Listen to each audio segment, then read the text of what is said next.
Do not forget my stories, Senua. I am with you still. Out of hell you have come, and now find yourself in Midgard, the world of men. Do not think it any less dangerous for that. Your path has taken you far from home, across the boundless sea, and you must go on to the heart of this place, to the heart of man. You have seen how the Northmen journey out to conquer, and this is one of their lands, as icy dark as Niflheim, yet as fiery as Muspel. It has not long been claimed, and they try still to tame it.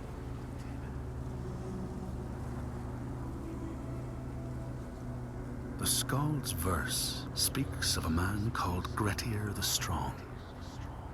A strange and bloody life he led. And it happened in this land you have come to. Listen to his story, Senua, for it may in some small way illuminate your own.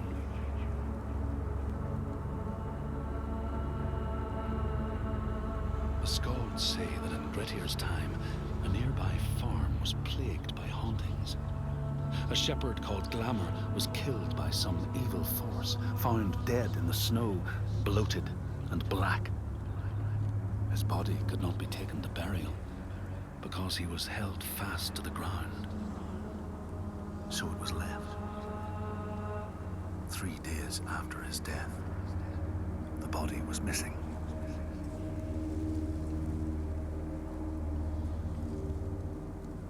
The Skalds tell how the revenant Glamour roamed the settlements, terrifying all those who lived there. Each one he killed, in turn, rose to walk beside him. Thus, evil begets evil. But the man Grettir was proud and overbearing, and thought the Droiger no match for his strength.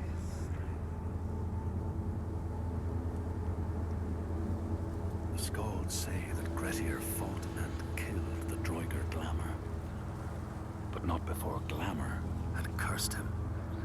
His strength would be turned against him, his deeds bring death and exile, and he would be always before Grettir's eyes, making him afraid to be alone. He saw all sorts of phantoms wherever he looked, and thus people who see things that aren't there are said to have Glamour's eyes.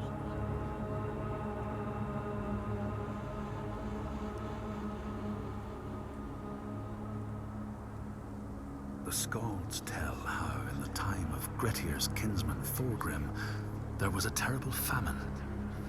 No crops could be grown, and the fish fled the nets. It lasted years, and the people were desperate. There was no respite even in spring, since terrible gales from the north would rise up and set in for weeks. This is a cold and unforgiving land, Senua.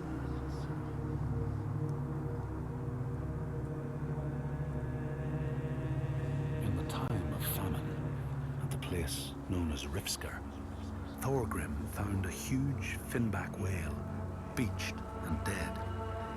His neighbor, Thorfinn, had already found it and was in the process of flensing it. But Thorgrim claimed it as his own. Thorfinn said he would not give it up without a fight. If that's what you want, Thorgrim said, let it be so.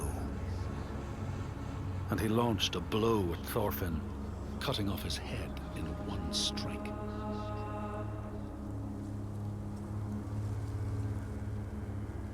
The Skalds say that the neighbors fought, armed only with the knives and axes they had brought to cut up the whale, even picking out the whale ribs to beat down their enemies. Thorgrim's men had loaded their boats with whale meat, but as they went to leave, one of their opponents struck Thorgrim's brother a fatal blow. And this is how hunger fates desperate men to come to blows, striking out against one another to survive.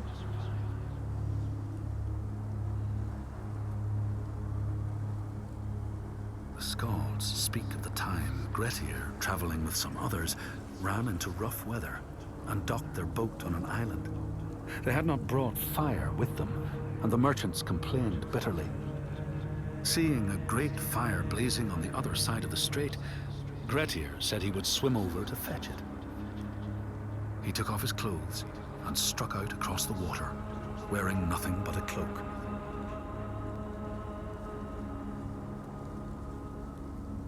When Grettir came to the farm where the fire was burning, all was peaceful. By the time he reached them, his cloak was frozen stiff, and he looked like nothing more than some huge troll. The frightened farmhands struck out at him with the first things to hand, the burning logs from the fire. Grettir fought them off and got the fire he sought. But the sparks from the logs spread fire all over the house, and nobody survived the blaze.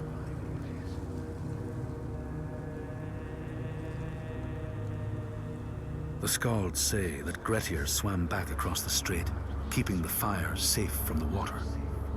His friends applauded Grettir's bravery, but when word spread about the massacre at the farm, people took against Grettir.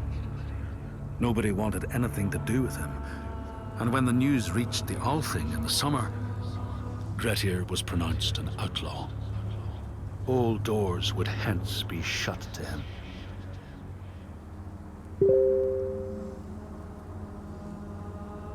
The Skalds speak of how Grettir, now an outlaw, took rest on the island of Haramsoy with a man called Audun. Grettir saw a great yellow glow like a fire rising from the ground. Audun told him it was coming from the burial mound of Kar the Old, who ever since he died had haunted the island, and warned him to stay away.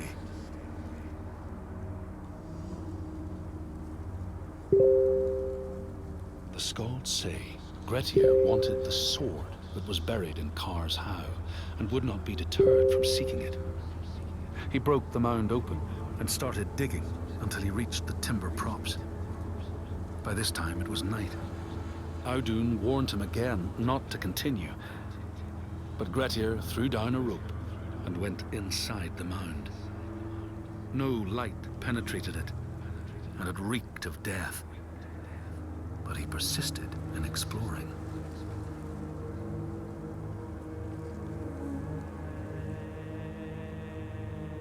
Grettir found the sword he was seeking, Kar's loom, buried in the grave mound. He went to leave, but before he could reach the rope, something grabbed him from behind, and Grettir realized the mound dweller would not let his treasure go. The two fought ferociously until Grettir got the advantage and chopped off the revenant's head. But Kar's loom would prove his undoing, fated to be the sword that killed him.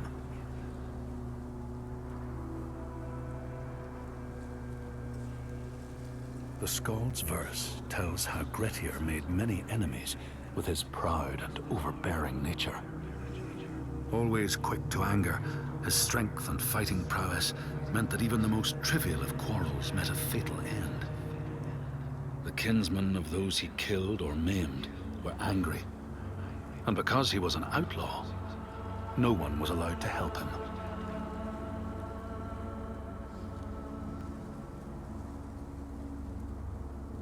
The outlaw Grettir fled to the island of Drangi. His enemies knew he was there, but he was still so strong and fierce, nobody could shift him. Thorbjorn, first among his foe, sent his foster mother to see Grettir. She was a Seithkona, and very wily. She enchanted a tree branch and sent it to wash up on Drangi. Grettir tried to cut it up for firewood, but his axe flew back and struck him in the leg. The wound blackened and festered, and Grettir feared his time was close.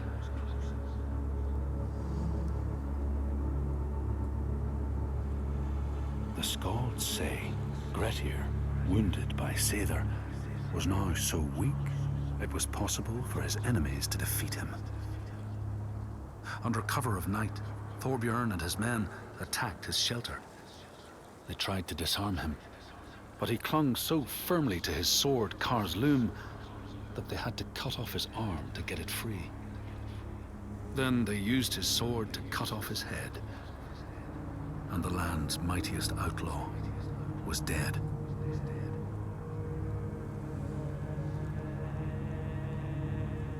As the Droigar glamour had predicted, all Gretir's brave and fine deeds brought him misery.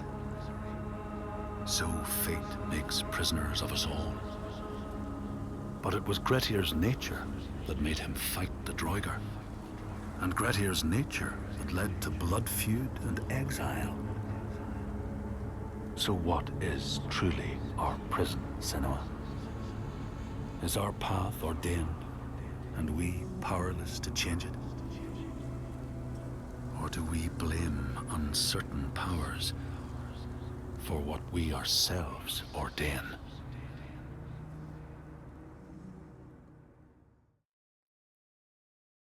In all the places of the earth, they know that the gods and spirits affect man's path. All the misfortune that befalls man lies at their feet. If you have eyes to see, you see their presence and their power. Keep your eyes open, traveler, and you might see their faces. Here, they once said that Loki lies imprisoned in a cave, trapped by his enemies, who set a serpent above to drip venom on his face. His wife, Sigyn, sits beside to catch the venom in a bowl, but when she must leave to empty it, the poison falls unabated. His pain is so great that he thrashes and writhes. And here above, we see the earth shake and break apart. Across the sea, they know that the earth is carried in the arms of a giant. When he is vexed or injured, he may not carry his burden so gently, and the world will feel his anger and pain. In a land far away, they say the winds are trapped inside the earth. They try always to make their escape, and they buffet and beat on the walls of their prison, causing the earth to quiver. And when they break through, they make their escape. They explode out in fury. In the lands of your birth, people live hidden too, in the hills and stones. They may be the remnants of a godly race who lost a war with giants and, finding the world changed, retreated into silence. But you still see their carvings and circles from the time when they walked among men.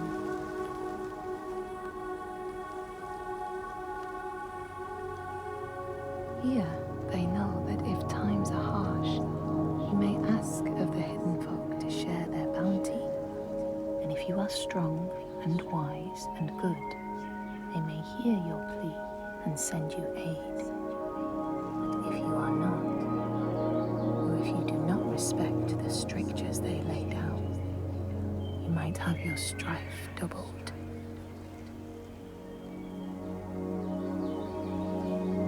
In the lands of your birth, and in these lands too, they know that people can be taken by the secret fair ones.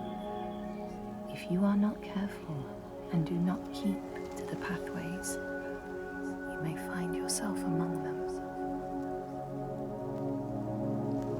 In a land to the east, they know that when a traveler finds themselves lost, it is the fault of the Vadadash, who wait at the crossroads to trick souls passing by. The only remedy is to let your horse lead you home, because beasts have no souls. But if you have no horse, your soul is lost forever.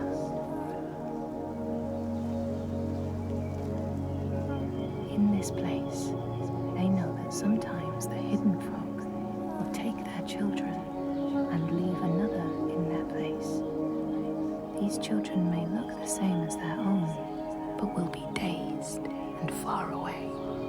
or ill-tempered, and you know then you have a changeling in your house.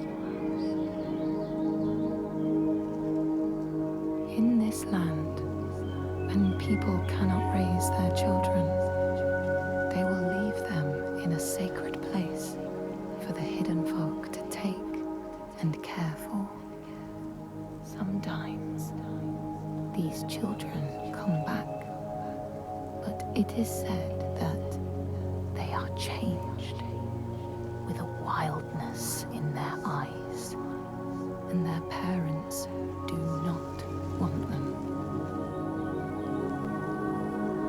These people know that children who have died uncared for can return as Útburður, small ghosts clad in fluttering rags. When there are storms, they may cry as they did when they were human, and will look for their mothers until they find them, and never leave them again. In this land, you may catch sight of the Landdisir, the spirits who embody the sacred places, the rivers and rocks. Do you see the Lady of the Mountain, the Fjalakona, who bathes in the waterfall and lets the drops fall on her shoulder? In the heart of the Northlands, they know the storms are born of the Óskurreidi, the hunt of Odin. The huntsmen ride horses with eyes of fire. Their weapons clash like thunder, and it is best to hide inside, lest your spirit be called to join them. In your lands, traveller, they know that the Kailif, the hag of winter, is the one who hurls sleet and snow upon the land. She lives in a sea rock and rules the waves of the roiling winter ocean with her blackthorn staff. She strikes the ground to destroy the shoots of growing green, so the winter will lie long and low on the land. These people know that the sea god, Ran, sets out nets to trap sailors and drag them to her world. She sends the waves, her daughters, to wreck boats so she will have more men to take. And jealously, she pulls them down beneath the water. People here speak of warriors who can transform themselves into bears when they are enraged. Their skin becomes hide so thick no sword or spear can break it. When King Hrólfr fought Skald, many people saw a great bear fighting beside him, who killed more men with its paw than any 5 soldiers. Men here will tell of how Jarl Hakon worshipped the giant Þorgerða and sought her aid in the middle of battle when the tide was turning against him. Fleeing to an island, he pleaded with her for aid. She demanded a sacrifice. She rejected all of his offerings until he, at last, killed his own son in sacrifice. Þorgerða gave aid, and Hakon's enemies saw the giants striding amongst the ships, arrows flying from every finger and never missing their mark. Their morale was sapped, and Hakon won his battle.